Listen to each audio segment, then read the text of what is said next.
观众朋友，大家好，欢迎收看新一期的《夜话三人行》啊。今天的节目比较特别了啊 ，Mary 看我们旁边有一位非常，咱们也不能说特别吧啊，就跟往常的节目相对来说是不太一样啊。基本上我们邀请的咱们自己的华裔的说国语的嘉宾相对比较多啊。这次很有幸的邀请到坐在我们身边的这位金发美女，是我们的这个 Miss Esther Carrenza 啊。其实她呢是一位非常知名的儿童权益的保护专家啊，本身自己呢在这个专业领域啊，学习啊，获得了这方面的这个学位啊等等。今天呢，其实他来到我们这个现场呢，就专门跟大家来聊聊有关于儿童心理啊，包括儿童的这个欺凌啊，目前的一些学生的这个心理状态啊等等。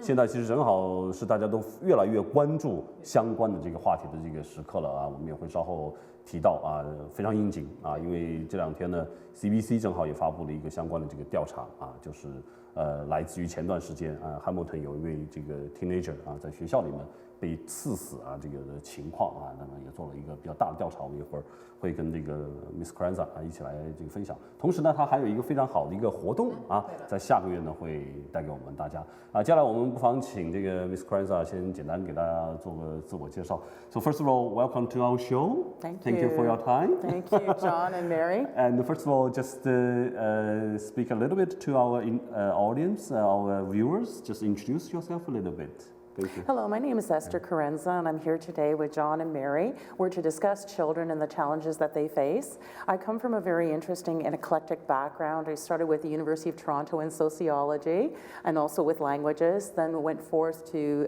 York University and did a Bachelor of Commerce.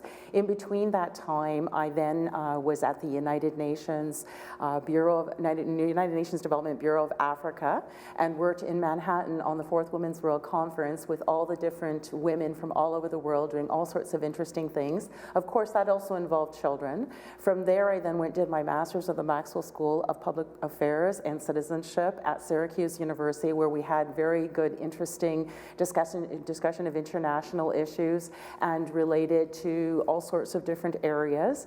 Have been in law school around the world and have had a very unique background, do a lot of legal work. Today, we're going to be speaking in various capacities, sociologically, psychologically, and also some of the legal ramifications in terms of anti-bullying and some of the other areas that are of concern for our communities. So I'd like to thank John and Mary for this opportunity. It's a fantastic time. And we do have so many topics, especially surrounding the kids, right? Now, these days, we have more concern about the kids because they are living in such a complicated environment, right? Absolutely. Every aspect you just mentioned, right? The safety, right? The health. You just mentioned the UN, and you have been to Africa, so many different countries. Chile as well. Yeah, Chile as well.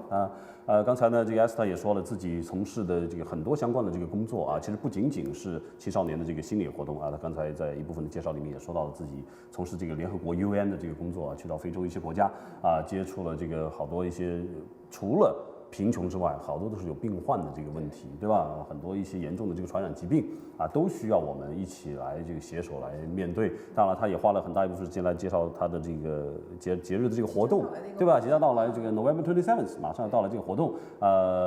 Later we still need to spend a little more time to talk about the festival, even though you already spent quite a portion of time right. to talk about that. And we hope the number will be put on the screen later, so if anybody Absolutely. would like to contact us for sponsorships, we welcome it. Of course. We need sponsors, right? We Absolutely. need sponsors to help our event to grow bigger Absolutely. and bigger, right? But first of all, we still need to focus on that's the main reason why you're here, right? The anti-bullying, anti-violence, anti-gang, because now our kids face such great challenges. And just like I said before, 我刚才也提到了有关于 CBC. I just released the report. I just talked to you about this before the show, right? And followed the event, the tragedy event just happened weeks ago in Hamilton. The teenager stabbed to death. So CBC, they just did an investigation report. They just revealed the results, right? And it's shocking. It's definitely absolutely shocking. Definitely. 4 out of 10 kids in the school, they said they have been violently attacked, and 1 out of 7 female kids, like girls, right, said they have been basically sexually touched or sexually assaulted. And more details are revealed because this is maybe first time on such a big scale, CBC did a specific investigation into the violence and the bullying, because this is really a big issue in the school system. We have been hearing different kind of cases, right? Day by day, there's also like a month ago, there's a big case in the St. Michael's School. Right. That's a big case of bullying. 在这个圣迈克的这个公立的男的私校，对吧？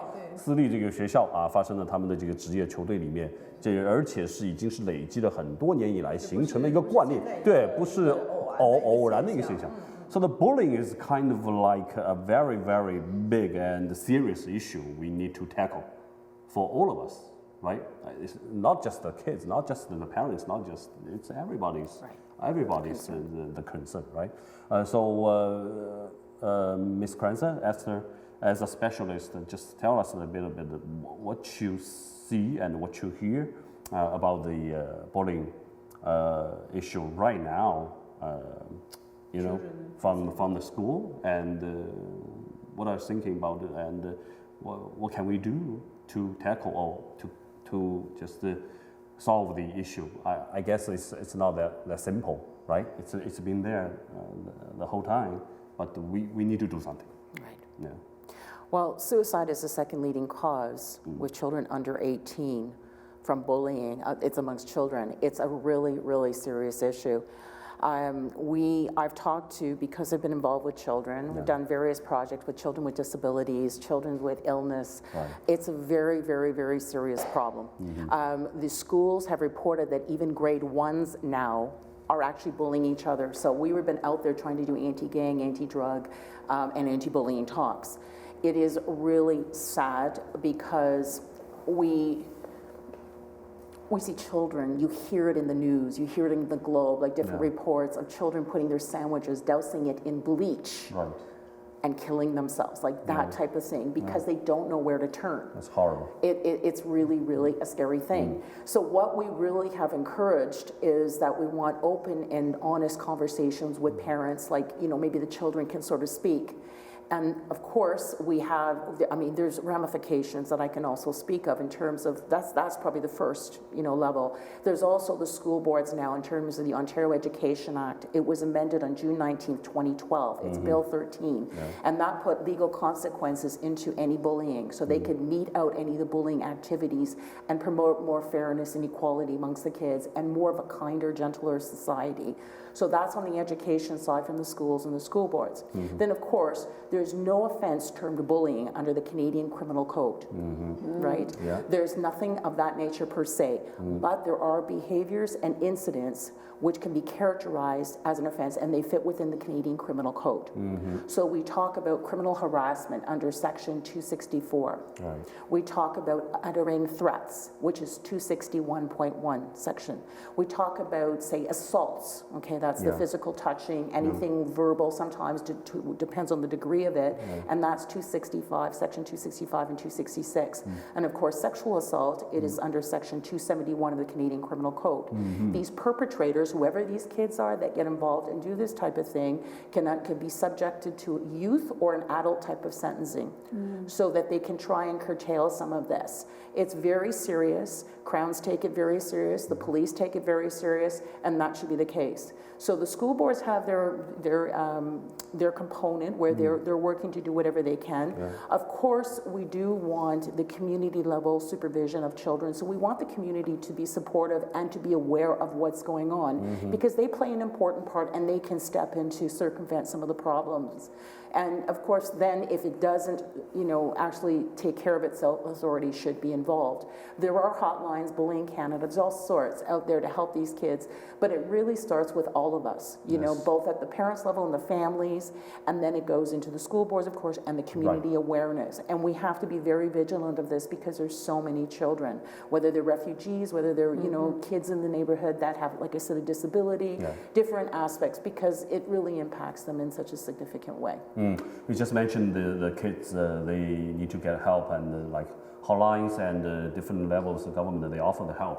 But the thing is also the report revealed that lots of schools, they know that those facts or those cases exist, but they don't review it. That's a big problem. Maybe it just leads to some kids, some students, they don't want to talk to the authority. Right, No, it's difficult. It's difficult because then they'll be they're picked afraid. on, and Exactly. and there's repercussions as well. Exactly. Some kids maybe call them a snitch or something like that, and they don't want to be there. Especially girls, right? They're afraid. They're afraid of the repercussions and the things going to happen after they talk to the adults, right? So basically, the adult level, the school, maybe need to do something even more. They are afraid of something. Right? Well, they're afraid they only have certain limitations. They can do suspensions, and they can, maybe expel them from school. Right. The but punishment really, it's difficult. I mean, they can talk to the parents sometimes, but if the parents, if there are different problems with the kids, if there's poor supervision of children, then at times it's got to be, other levels, and unfortunately, it may have to go to authorities because it gets a bit serious. I think some school they are trying to protect their school image. Well, that's one aspect, but also. Right, I mean, there's all sorts of issues. I mean, so there could be other Chinese problems would say teachers. they open one eye, they close another eye, so they just don't. try to cover it. Right? Well, I had a teaching stint in my career a little bit, and I can tell you this, when I saw some bullying, I made sure they were put aside and they actually had detention.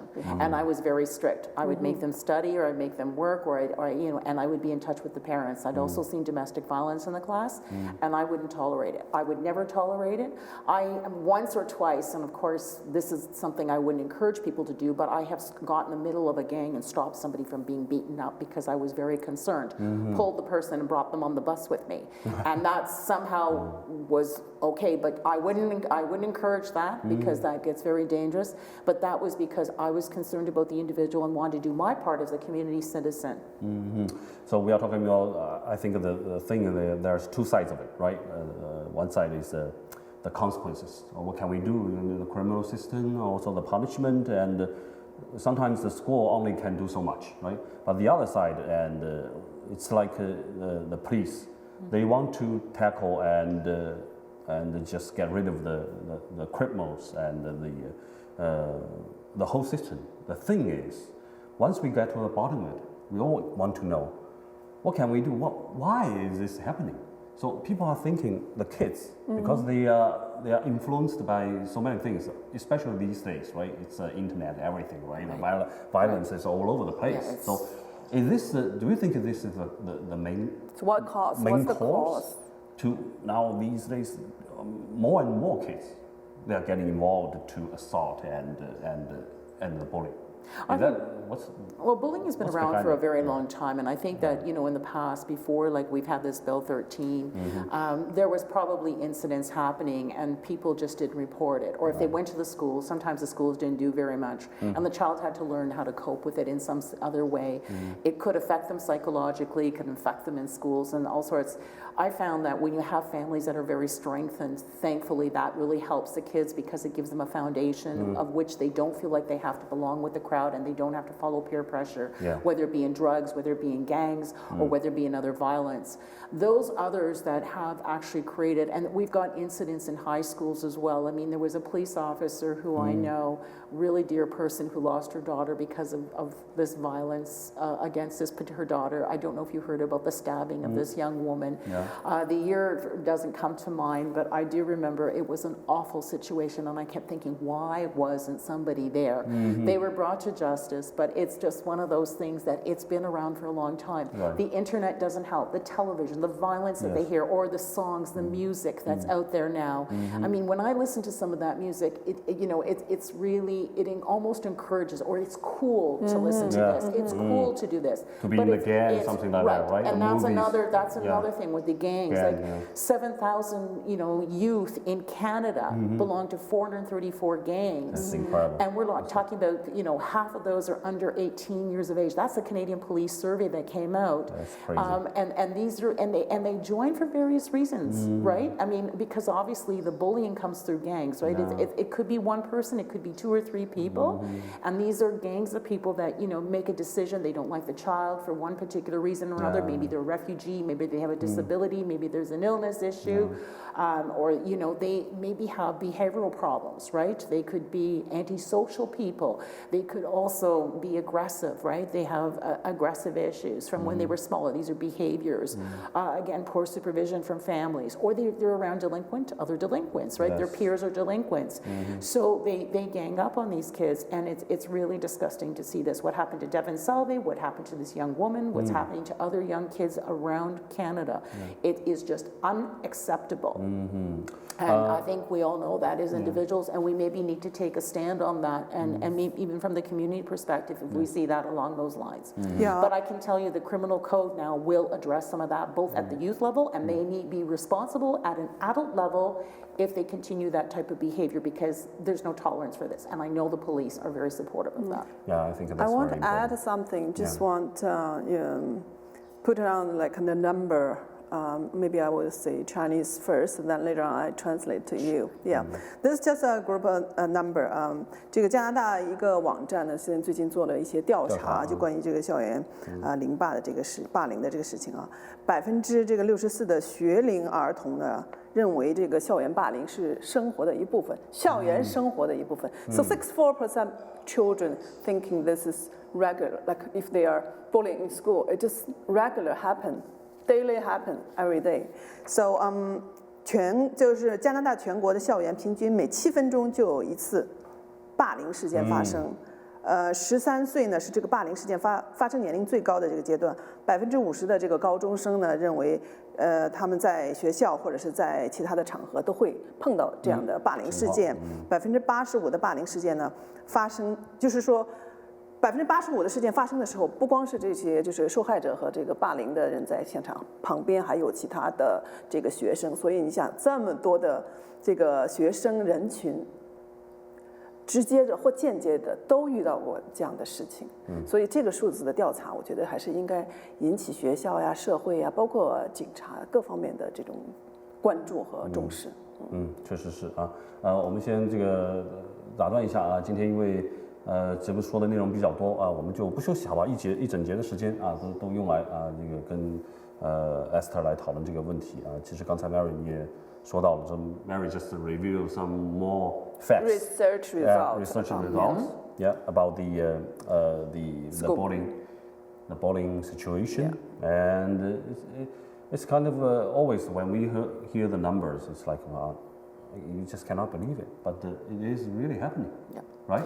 Well, the other thing I want to mention, and I didn't mention, is the Convention of the Rights of the Child is coming up, the 30th anniversary on November 20, 2019. It's a UN event, right? That's correct. Yeah, okay.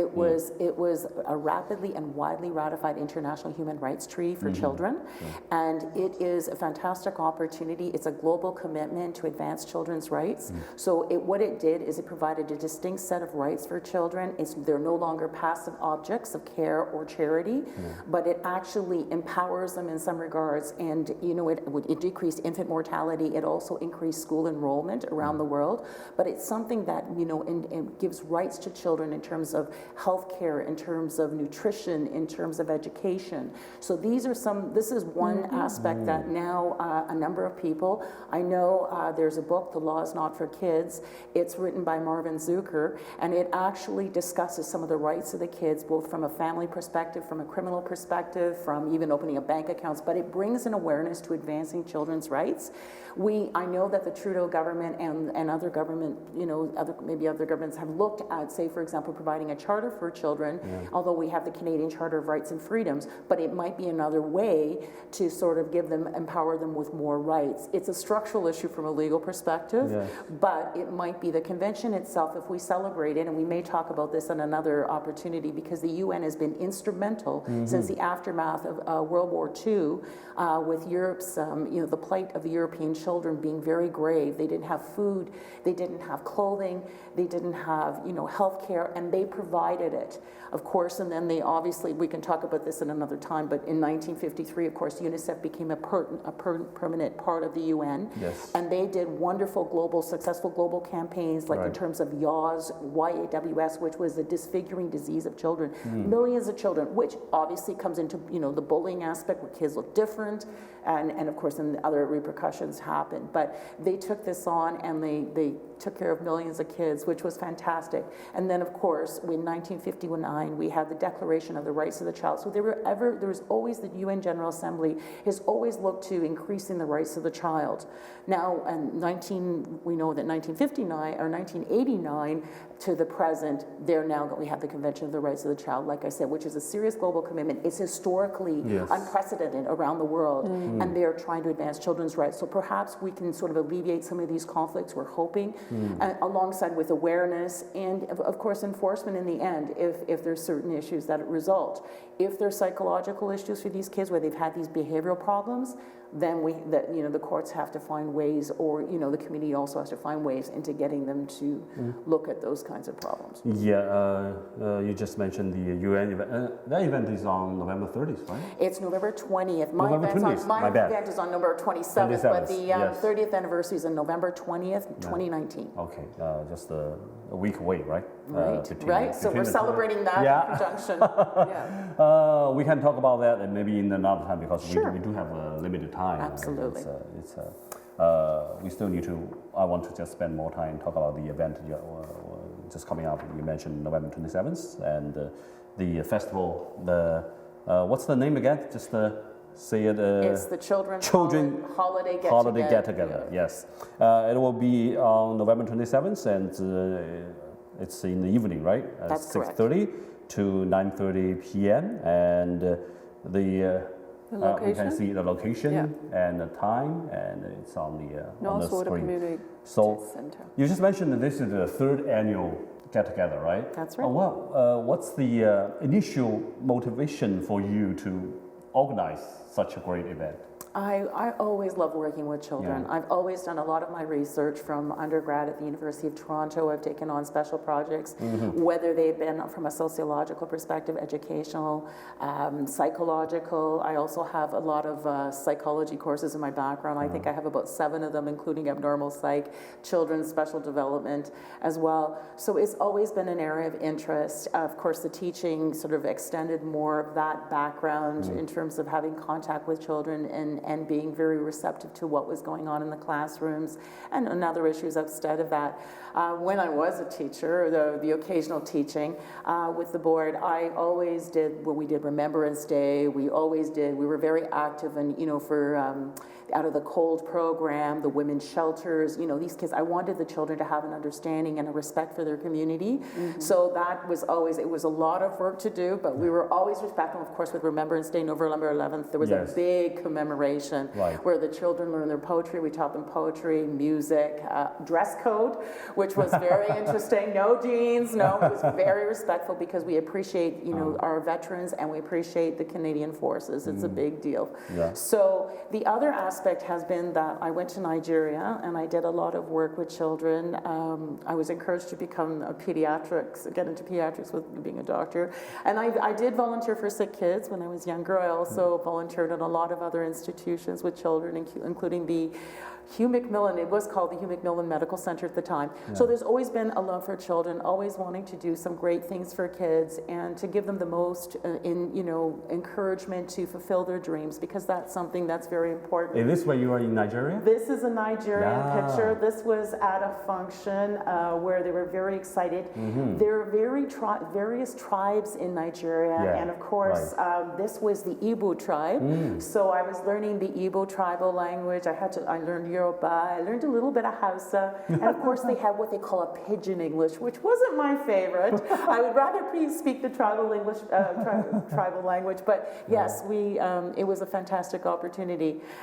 like I said, Nigeria, I was able to save a baby's life. So that was a really great thing. And that was a challenge with a lot of risks. But at the end of the day, went through 3 HIV tests, got his bacterial infection, I had the bronchial pneumonia, but was okay after that. That's great. But they looked at me like, wow, this is a miracle. It's a miracle, and they were really surprised. But you know what? I didn't want to see the child die. And if I see a child in distress, you know, I try to reach out and help in any capacity. Right. So that's a lot of information for a lot of trips, education, and works make you has this idea. Click one day, I want to have this big event. Yeah. 3 years ago, I guess. Well, it was always just, it started very small, and it's just, you know, one of those things. I looked for sponsors, and they came on board.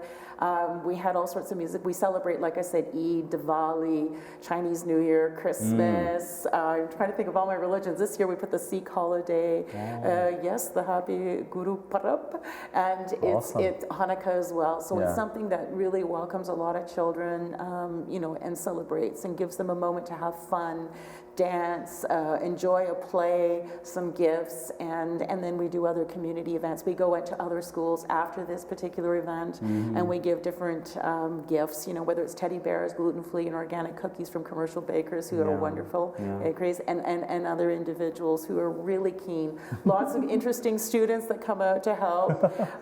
So this is, you know, that's part of my community activism. I was awarded from the Waterfront Awards in 2018 for this. That's how I know you. That's right. This was the second year of nominated. Award winner.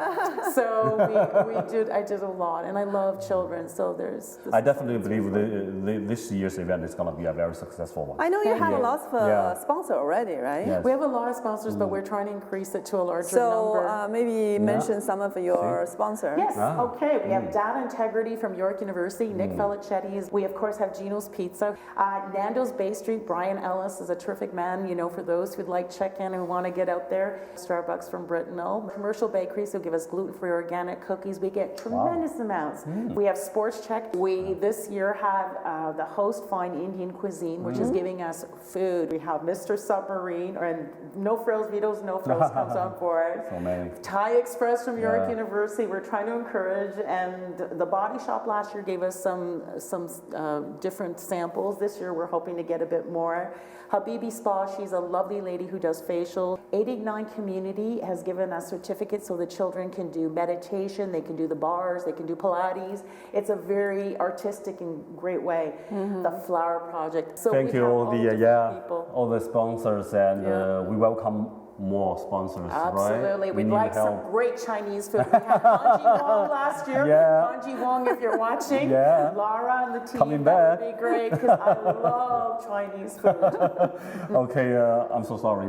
We have limited time, and today maybe it's just the beginning, right? Absolutely. We can talk about so many issues we care about, right? Surrounding the kids, right? Sure. So just thank you again for coming to the show and welcoming to come back many times. Thank you. Okay, and lastly, not the least, I wish our event will be definitely a great success. Thank you. And the holidays coming, everybody's happy, right? Yeah, absolutely. Okay, thank you again, and 也谢谢电视前观众朋友的这个收看啊，这个 Esther， 我相信以后还会到我们节目当中来，经常会跟大家来聊聊有关于这个儿童啊、心理啊以及反欺凌啊等等这方面的话题。当然了，也要持续的请大家能够关注到他们这个活动啊，11月27号啊到以上地点，包括我们刚才照片上面展示的具体的这个时间地点去参加他们这个活动，非常棒的一个跟孩子一起啊来欢庆啊来欢度节日的一个活动。